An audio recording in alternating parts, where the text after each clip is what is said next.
The African Climate Summit Non-State Actors Committee welcomes the declaration of the African Climate Summit issued by the heads of states on September 6, 2023 as a positive step towards a more ambitious, fair, equitable, ecologically just, and inclusive global response to the climate crisis.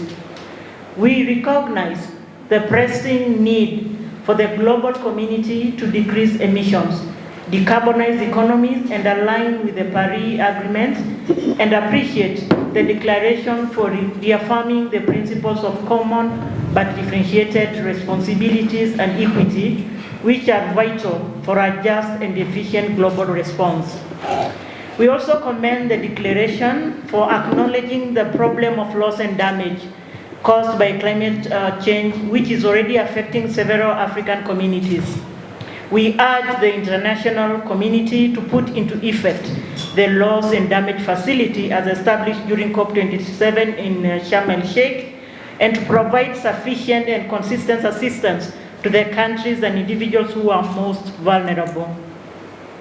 As Non-State Actors Committee, we strongly support the declaration's call for investing in public finance for green economic development.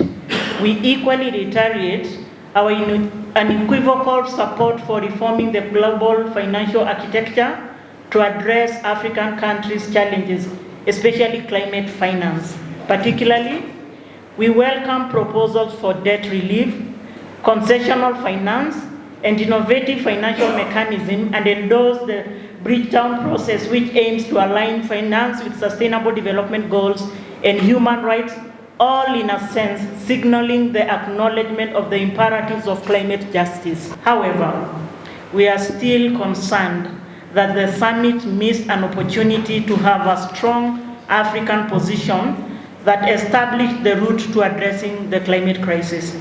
We express our disappointment that the declaration does not prioritize adaptation as a critical concern for Africa and leaves it as a mere peripheral issue. Would like to remind the heads of state that adaptation is not only crucial for survival, but also a matter of justice. Africa is one of the regions that are most affected by climate change, even though it contributes the least to its causes. Therefore, we urge the authorities to accord equal attention and resources to both adaptation and mitigation in their national and international actions. Additionally, we demand that adaptation strategies are designed based on local knowledge, needs, capacities, and human rights principles.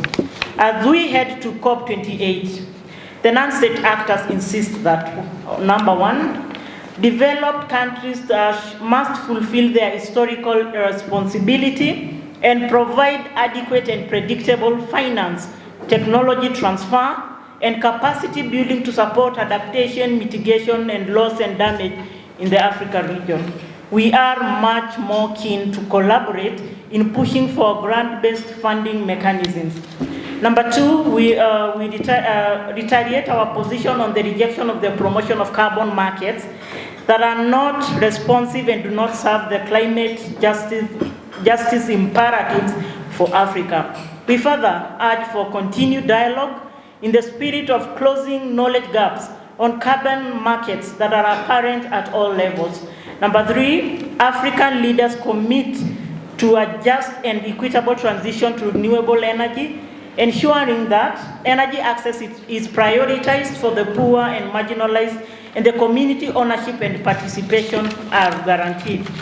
Number four, the non-state actors urge the African leaders to stand by the principles of climate justice, human rights, gender equality, and intergenerational equity in all climate policies and actions.